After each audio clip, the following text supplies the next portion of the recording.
ओम शांति। 25/10/2024 बाबा के महावाक्य हैं। बाबा कहते हैं, मीठे बच्चे, बाप की एक नज़र मिलने से सारे विश्व के मनुष्य मात्र निहाल हो जाते हैं। इसीलिए कहा जाता है नज़र से निहाल। प्रश्न है, तुम बच्चों की दिल में खुशी के नगाड़े बजने चाहिए। क्यों? उत्तर है, क्योंकि तुम जानते हो बाबा आया है सबको साथ ले जाने। अब हम अपने बाप के साथ घर जाएंगे। हाहाकार के बाद जय जयकार होने वाली है। बाप की एक नज़र से सारे विश्व को मुक्ति, जीवन मुक्ति का वर्षा मिलने वाला है। सारी विश्व निहाल हो जाएगी। ओम शांति। रूहानी शिव बाबा बैठ अपने रूहानी बच्चों को समझाते हैं, यह तो जानते हो कि तीसरा नेत्र भी होता है। बाप जानते हैं सारी दुनिया की जो भी आत्माएं हैं सबको मैं वर्षा देने आया हूँ। बाप की दिल में तो वर्षा ही याद होगा। लौकिक बाप की भी दिल में वर्षा ही याद होगा। बच्चों को वर्षा देंगे। बच्चा नहीं होता है तो मूंझते हैं कि किसको दे, फिर एडॉप्ट कर लेते हैं। यहाँ तो बाप बैठे हैं, इनकी तो सारी दुनिया की जो भी आत्माएं हैं सब तरफ नज़र जाती है। जानते हैं सबको मुझे वर्षा देना है। भल बैठे यहाँ हैं, परंतु नज़र सारे विश्व पर और सारे विश्व के मनुष्य मात्र पर है, क्योंकि सारे विश्व को ही निहाल करना होता है। बाप समझाते हैं, यह है पुरुषोत्तम संगम युग। तुम जानते हो बाबा आया हुआ है सबको शांति धाम, सुख धाम ले जाने।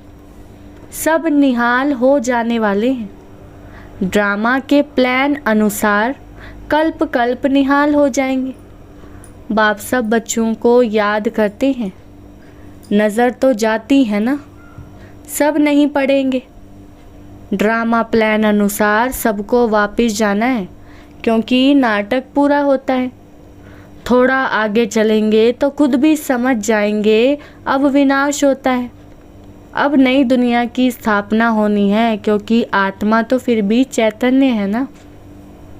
तो बुद्धि में आ जाएगा बाप आया हुआ है। पैराडाइज स्थापन होगा और हम शांति धाम में चले जाएंगे। सबकी गति होगी ना, बाकी तुम्हारी सदगति होगी। अभी बाबा आया हुआ है, हम स्वर्ग में जाएंगे। जय जयकार हो जाएगी। अभी तो बहुत हाहाकार है। कहाँ अकाल पड़ रहा है, कहाँ लड़ाई चल रही है, कहाँ भूकंप होते हैं, हजारों मरते रहते हैं। मौत तो होना ही है। सतयुग में ये बातें नहीं होती। बाप जानते हैं अब मैं जाता हूँ, फिर सारे विश्व में जय जयकार हो जाएगी। मैं भारत में ही जाऊँगा। सारे विश्व में भारत जैसे गांव हैं। बाबा के लिए तो गांव ठहरा। बहुत थोड़े मनुष्य होंगे। सतयुग में सारी विश्व जैसे एक छोटा गांव था। अभी तो कितनी वृद्धि हो गई है। बाप की बुद्धि में तो सब है ना। अब इस शरीर द्वारा बच्चों को समझा रहे हैं, तुम्हारा पुरुषार्थ वही चलता है जो कल्प कल्प चलता है। बाप भी कल्प वृक्ष का बीज रूप है। यह है कार्पोरियल झाड़। ऊपर में है इनकार्पोरियल झाड़। तुम जानते हो यह कैसे बना हुआ है। यह समझ और कोई मनुष्य में नहीं है। बेसमझ और समझदारों का फर्क देखो। कहाँ समझदार स्वर्ग में राज्य करते थे, उनको कहा ही जाता है सचखंड, हेवन। अभी तुम बच्चों को अंदर में बड़ी खुशी होनी चाहिए। बाबा आया हुआ है। यह पुरानी दुनिया तो जरूर बदलेगी। जितना जितना जो पुरुषार्थ करेंगे उतना पद पाएंगे। बाप तो पढ़ा रहे हैं। यह तुम्हारी स्कूल तो बहुत वृद्धि को पाती रहेगी। बहुत हो जाएंगे। सबका स्कूल इकट्ठा थोड़े ही होगा। इतने रहेंगे क्या? तुम बच्चों को याद है अभी हम जाते हैं सुख धाम। जैसे कोई भी विलायत में जाते हैं तो 8-10 वर्ष जाकर रहते हैं ना, फिर आते हैं भारत में। भारत तो गरीब है। विलायत वालों को यहाँ सुख नहीं आएगा। वैसे तुम बच्चों को भी यहाँ सुख नहीं है। तुम जानते हो हम बहुत ऊंची पढ़ाई पढ़ रहे हैं जिससे हम स्वर्ग के मालिक देवता बनते हैं। वहाँ कितने सुख होंगे। उस सुख को सभी याद करते हैं। यह गांव कलयुग तो याद भी नहीं आ सकता। इनमें तो अथाह दुख है। इस रावण राज्य पतित दुनिया में आज अपरम अपार दुख है, कल फिर अपरम अपार सुख होंगे। हम योग बल से अथाह सुख वाली दुनिया स्थापन कर रहे हैं। यह राजयोग है ना। बाप खुद कहते हैं मैं तुमको राजाओं का राजा बनाता हूँ।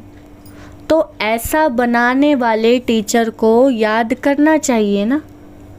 टीचर बिगर बैरिस्टर, इंजीनियर आदि थोड़े ही बन सकते हैं। यह फिर है नई बात। आत्माओं को योग लगाना है परमात्मा बाप के साथ, जिससे ही बहुत समय अलग रहे हैं। बहुकाल क्या, वह भी बाप आपे ही समझाते रहते हैं। मनुष्य तो लाखों वर्ष आयु कह देते हैं। बाप कहते हैं नहीं, यह तो हर 5000 वर्ष बाद तुम जो पहले पहले बिछुड़े हो वही आकर बाप से मिलते हो। तुमको ही पुरुषार्थ करना है। मीठे मीठे बच्चों को कोई तकलीफ नहीं देते हैं, सिर्फ कहते हैं अपने को आत्मा समझो। जीव आत्मा है ना। आत्मा अविनाशी है, जीव विनाशी है। आत्मा एक शरीर छोड़ दूसरा लेती है। आत्मा कभी पुरानी नहीं होती है। वंडर है ना। पढ़ाने वाला भी वंडरफुल, पढ़ाई भी वंडरफुल। किसको भी याद नहीं, भूल जाती है। आगे जन्म में क्या पढ़ते थे, किसको याद है क्या? इस जन्म में तुम पढ़ते हो, रिजल्ट नई दुनिया में मिलती है। यह सिर्फ तुम बच्चों को पता है। यह याद रहना चाहिए। अभी यह पुरुषोत्तम संगम युग है। हम नई दुनिया में जाने वाले हैं। यह याद रहे तो भी तुमको बाप की याद रहेगी। याद के लिए बाप अनेक उपाय बताते हैं। बाप भी है, टीचर भी है, सतगुरु भी है। तीनों रूप में याद करो। कितनी युक्तियाँ दे रहे हैं याद करने की, परंतु माया भुला देती है। बाप जो नई दुनिया स्थापन करते हैं, बाप ने ही बताया है यह पुरुषोत्तम संगम युग है। यह याद करो, फिर भी याद क्यों नहीं कर सकते हो? युक्तियाँ बतलाते हैं याद की, फिर साथ साथ कहते भी हैं माया बड़ी दुष्टर है, घड़ी घड़ी तुमको भुलाएगी और देह अभिमानी बना देगी। इसलिए जितना हो सके याद करते रहो। उठते बैठते चलते फिरते देह के बदले अपने को देही समझो। यह है मेहनत। नॉलेज तो बहुत सहज है। सब बच्चे कहते हैं याद ठहरती नहीं। तुम बाप को याद करते हो, माया फिर अपनी तरफ खींच लेती है। इस पर ही यह खेल बना हुआ है। तुम भी समझते हो हमारा बुद्धि योग जो बाप के साथ और पढ़ाई की सब्जेक्ट में होना चाहिए वह नहीं है। भूल जाते हैं, परंतु तुम्हें भूलना नहीं चाहिए। वास्तव में इन चित्रों की भी दरकार नहीं है, परंतु पढ़ाने समय कुछ तो आगे चाहिए ना। कितने चित्र बनते रहते हैं। पांडव गवर्नमेंट के प्लान देखो कैसे हैं। उस गवर्नमेंट के भी प्लान हैं। तुम समझते हो नई दुनिया में सिर्फ भारत ही था। बहुत छोटा था, सारा भारत विश्व का मालिक था। एवरीथिंग न्यू होती है। दुनिया तो एक ही है, एक्टर्स भी वही हैं। चक्र फिरता जाता है। तुम गिनती करेंगे इतने सेकंड, इतने घंटे, दिन, वर्ष पूरे हुए, फिर चक्र फिरता रहेगा। आजकल करते करते 5000 वर्ष पूरे हो गए हैं। सब सीन सीनरी खेलपाल होते आते हैं। कितना बड़ा बेहद का झाड़ है। झाड़ के पत्ते तो गिन नहीं सकते हैं। यह झाड़ है, इसका फाउंडेशन देवी देवता धर्म है। फिर यह 3 ट्यूब्स धर्म मुख्य निकले हुए हैं। बाकी झाड़ के पत्ते तो कितने ढेर हैं। कोई की ताकत नहीं जो गिनती कर सके। इस समय सब धर्मों के झाड़ वृद्धि को पा चुके हैं। यह बेहद का बड़ा झाड़ है। यह सब धर्म फिर नहीं रहेंगे। अभी सारा झाड़ खड़ा है, बाकी फाउंडेशन है नहीं। बनैन ट्री का मिसाल बड़ा एक्यूरेट है। यह एक ही वंडरफुल झाड़ है। बाप ने दृष्टांत भी ड्रामा में यह रखा है समझाने के लिए। फाउंडेशन है नहीं तो यह समझ की बात है। बाप ने तुमको कितना समझदार बनाया है। अभी देवता धर्म का फाउंडेशन है नहीं, बाकी कुछ निशानियां हैं आटे में नमक। प्राय यह निशानियां बाकी रही हैं, तो बच्चों की बुद्धि में यह सारा ज्ञान आना चाहिए।